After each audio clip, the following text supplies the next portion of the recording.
Welcome to Paso County, where crime is on the rise and a couple people profit. Most of the time, just the big developers. While the rest of us, well, we just continue to struggle with our falling apart neighborhoods, with our falling apart police force, with a fire department that just ended their last recruiting class. Colorado Springs and El Paso County looks like a mess. In fact, it's one of the worst cities and counties to live in America that's Republican controlled. Completely controlled by Republicans and falling apart. We're not even that far off of the crime rate of D.C. And D.C. just had Trump and his federal government take over to reduce their crime. Why? Why is this happening in El Paso County? Why is this happening in Colorado Springs? Well, we're here to answer some of those questions because I'm here with my special guest today, Vickie Tonkins, candidate for Commissioner District 5. How you doing, Vickie? I'm doing good. Thank you very much. Glad to be here, Jason. Well, it's such an interesting place that we live Yes, it is. because for the last 100 years, El Paso County has been like this sanctuary, this last frontier of solid conservatism. At one point, El Paso County was the most conservative county in the country. Yes. And it still is one of the most conservative counties in the country. Yeah. And yet, it is so chock full of crime and so chock full of wasteful spending that you would not even know that you walked into a conservative county anymore. Well, all I can say is we are not a sanctuary county. So that's a good thing. Well, we're not in a way, but I'll tell you this, right? Like when Polis and the liberals passed the red flag laws, El Yes. Paso County was one of the last counties to say anything. They waited for every other Republican county to voice their support of gun rights before our sheriff and our county commissioners did anything. We were one of the last counties to stand up against the overreach of the state during COVID. One of the last ones to do anything. That's been the trend. We are supposedly the leaders in conservatism in El Paso County, and we're the last ones to act every time. I don't understand it. It's confusing to me why our county commissioners in particular are the last to take that stand. I'm not one of those people that will just wait to the end when everybody else is saying something. I've gotten myself in trouble for that at times, but I shouldn't have gotten in trouble because what I did was the right thing. And when you mentioned COVID, I came out pretty strong that there's a problem here and that this masking of children and masking of ourselves is insane. And I got criticized for that from the commissioners. And I thought, well, that's interesting because fast forward a year, they're saying the exact same things I was saying a year before. And some people said, oh, Vickie, you were before your time. What? I was saying that. I was the chair at the time for the Republican Party. And I thought, why are we doing this to ourselves? Because that's what was happening. And then to have a Republican-led government tell us the same thing in our county, I was like, come on, something's wrong here. But I took my stand, and I will continue to take my stand.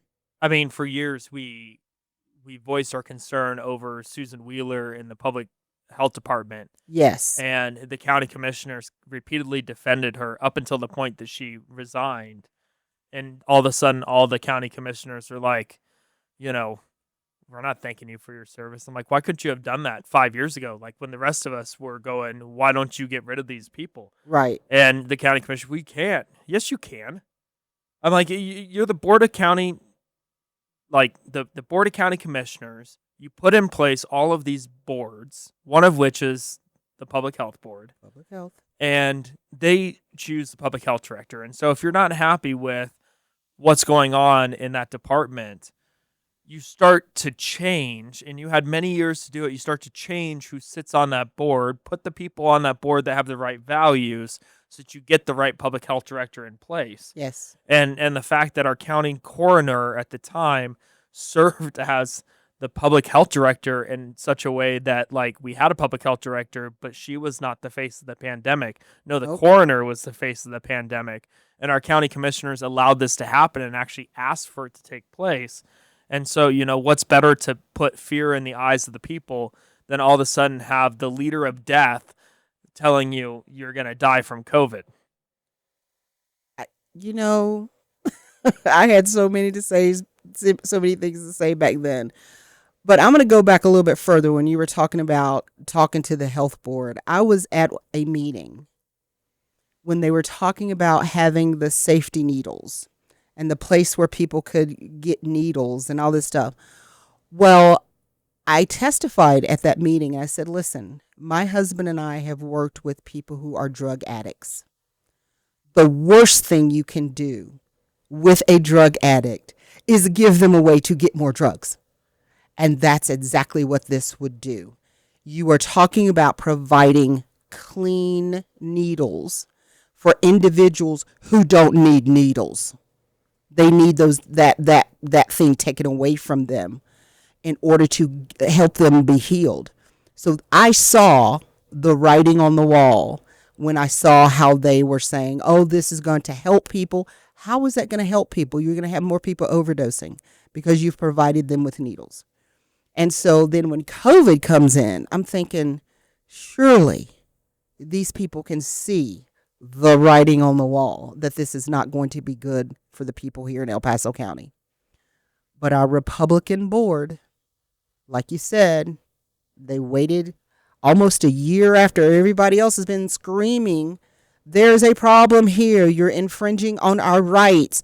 You cannot put anything in place that's going to require me to have to mask myself because of someone else's fear. And I got to tell you, I didn't. I did not mask myself because I can read, and I know by the articles and the different information that I started reading that that was not going to be a benefit. My grandchildren were impacted by being masked by my oldest granddaughter had to go through kindergarten online. Do you think she benefited from that? No, she did not.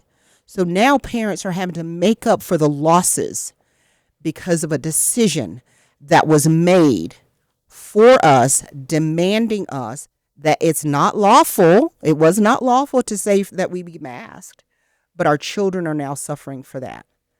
And I lay it at the feet of the Board of County Commissioners that did not speak up early enough. Yeah. And they're not speaking up early enough on a lot of issues. A lot of issues. And in fact, they're empowering the people that are creating these issues. Yes. We are putting the cart before the horse. We have developed. We don't have enough resources to provide for all the people coming into this county. And the extent and the size of the county by land mass is growing in such a way that there's areas of the county that are underserved. Yes, and that's going to happen when you build irresponsibly. Okay, so we know, or at least the county commissioners should know, that we grow at a rate of 60,000 new people. That's individual people coming into El Paso County every single year. In 2020, we were at 736,000 people in El Paso County. That was in 2020. We're at 2025. You multiply that. Come on, guys. We are a huge county. We should be well over 800,000 people now in this county alone. We're bigger than Denver. That should shake you a little bit. And our crime rate is increasing every single year. What are we going to do about it? Who has the solution? Where are our leaders? Is anybody coming up with a plan? I just think it's wrong. Like, I've owned businesses in this county and in this city for a long time. and we had break-ins, and we had, property theft and property crime. And the police, when you call in, they tell you to file a report online because they don't have the resources to come out and deal with it. I've had friends who've experienced the same thing. I'll tell you a story. A neighbor of ours got his truck stolen. Now, you have to understand, this neighbor, his truck was part of his business. So all his tools are not cheap. Tools are very, very expensive if you have a craft. And that was stolen. You make the police report. That's all you can do. Well, just so happens my husband was driving down the road heading to Denver and saw our neighbor's truck. He knew the truck. It was a good neighbor of ours. My husband forgot where he was going, turned around and followed. I don't recommend this for everyone, okay? He followed the truck, got the information, saw where the guy lived, called his friend, and his friend called the police, got the guy cornered, and got all of his stuff back. That's unusual. It's very unusual. But one of the things that happened, we have neighborhood watch. So we saw it. We were able to go and protect our friend, protect our neighbor. And that's what we're going to have to do. That's one of the things we're going to have to do. So, Vickie, you've got this tagline, common sense solution should be common. And common sense ain't so common anymore in our world. And one of those solutions that you've mentioned, which I think is phenomenal, is empowering neighborhood watch. How do you see neighborhood watch programs impacting local communities, and what do you see the county commissioner's role in helping implement some of these county or these neighborhood watches? Well, one of the things I see, because I have a neighborhood watch. We have neighborhood watch where I live. And we work within our text messaging, we work within our emails, where if one of us sees something, we let everybody know. And we've stopped a lot of things in our neighborhood where people, homeless people, were trying to encamp in our back grassy area. We stopped it. We didn't say anything to the people. We just watched them. And we watched them. They left. I mean, they got out of our neighborhood quick.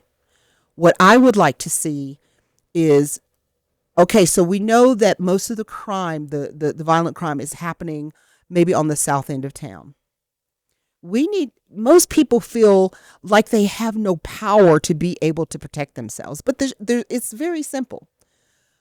I'll give one example. One of the things in our neighborhood that we have done, we ask everybody to leave their porch light on at night.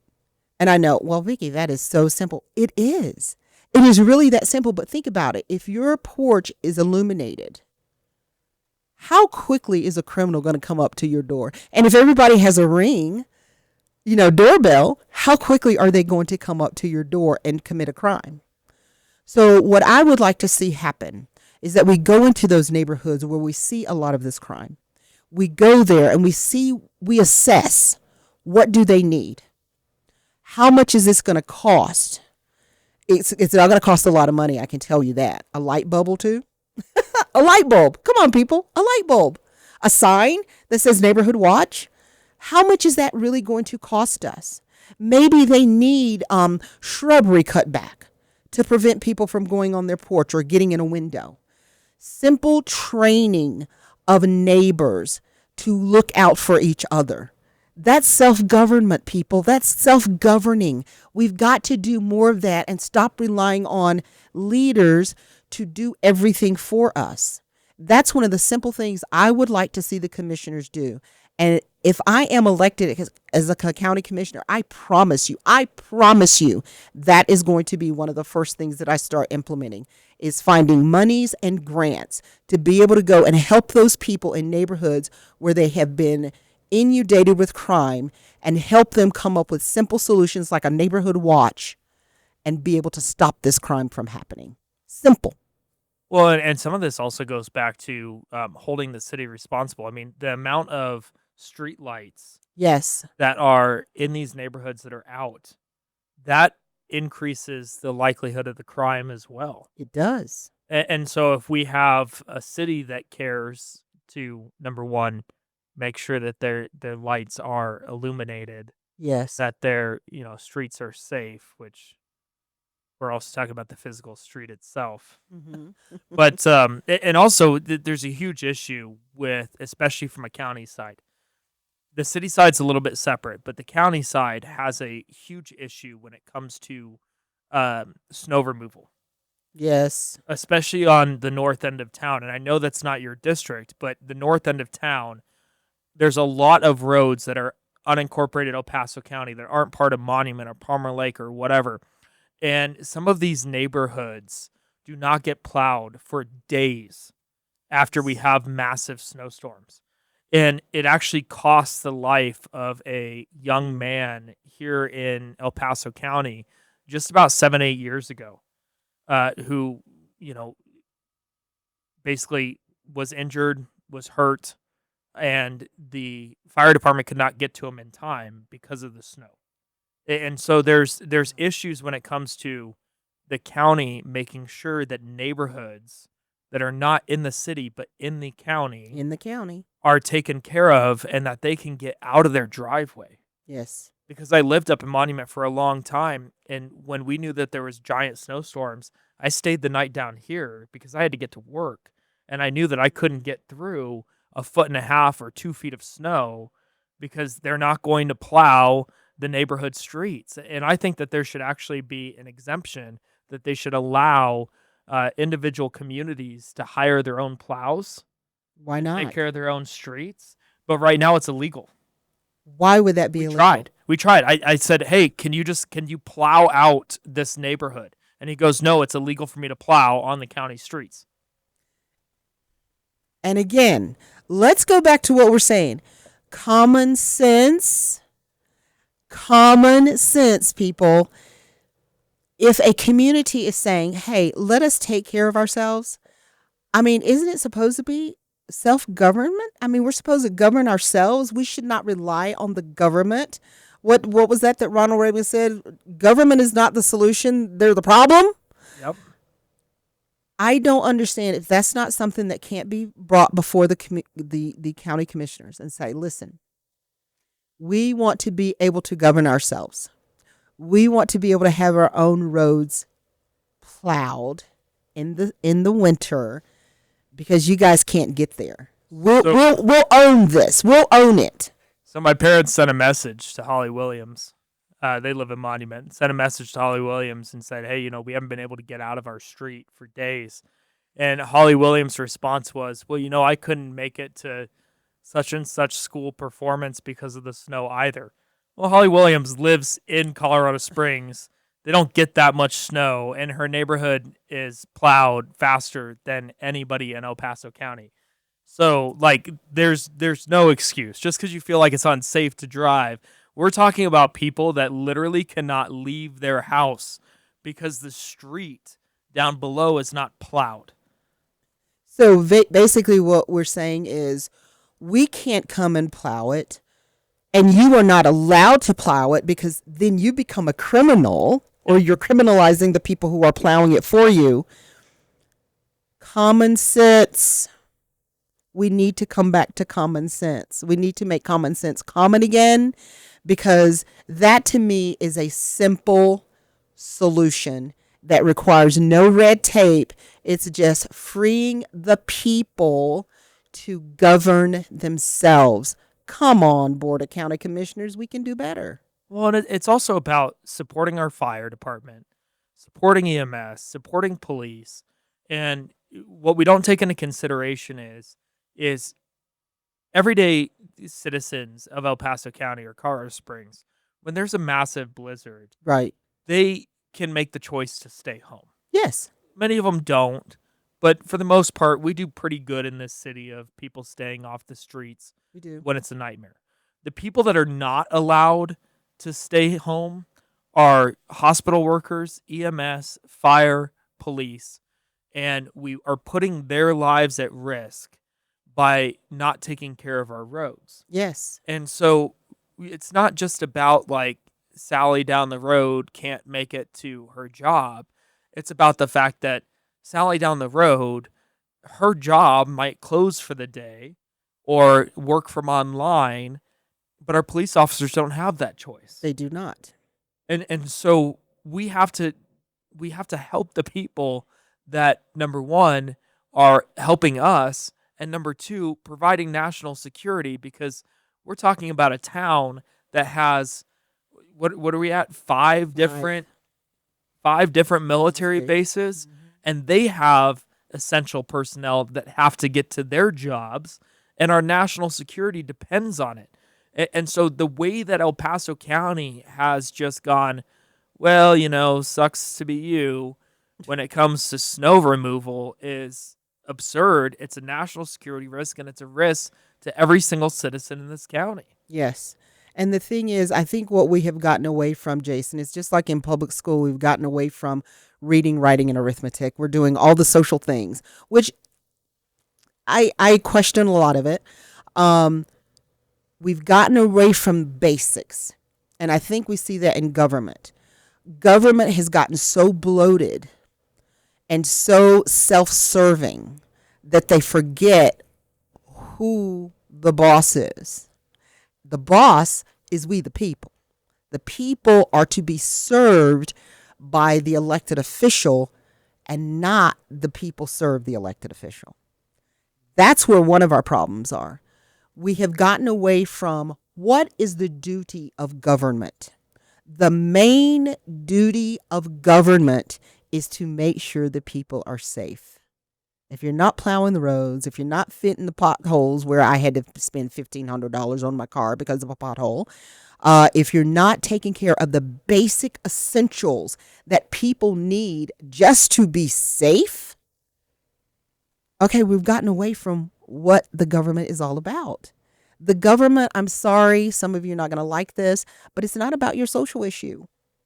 The government is about making sure that the people's rights are protected, that their constitutional rights are protected, and that they are safe in their communities. The police, the sheriff, the plowing, the fire departments, the paramedics, all those people who keep us safe, those are the ones that need to be our priority. And when it's all about ourselves and being this or that, we've gotten away from it, and we've got to come back to that common sense. We've got to come back to what government is truly about. Well, and then it's also about serving the people. Absolutely. And the people of Colorado Springs overwhelmingly said no to Carmen Line. 82%. This is one of your huge campaign messages. In fact, it's gone out. I think last time I looked, it's been viewed over 40,000 times. Carmen Line was voted no on by 82% of Colorado Springs residents. Colorado Springs residents made it very clear, take care of what you have before you start trying to expand. Yes. And that's something that's not very common to our community and to our county commissioners and to our city.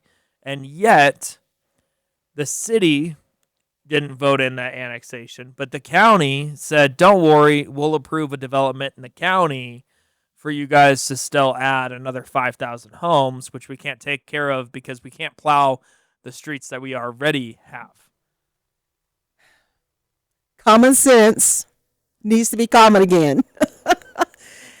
I remember when Carmen Line first started being talked about and where it was going to be, and I thought, that doesn't sound right. So I started doing research. I started trying to find out what exactly was going on, who was involved in all of this. And when I heard, I think a general was talking about how this could impact national security, I knew that in my head, but when you hear someone say it out of their mouths who's right there on the ground, you start getting concerned. And so I really started looking into it, started talking about other people. Other people were talking to me about it. And I realized we've really got to push that this annexation be voted down. 82%. I didn't think it would be that high. So I was very pleased to see that happen. Voted down 82%. Yes, thank you. And then a month later, I believe it was about a month later, when I hear that another organization, Flying Horse East, I think is what they're calling it, went to before the county commissioners and said, hey, we want to put 5,000 houses over by Schriever. I was like, well, wait a minute. Didn't we just vote that down? How in the world would we approve something like this? Again, oh, it's county. It doesn't matter. It's still in the same area. It's just on the other side and it makes it county. So it's better. And we have our commissioners 4-1 saying, oh, yeah, great idea. Well, wait a minute. We just voted that down.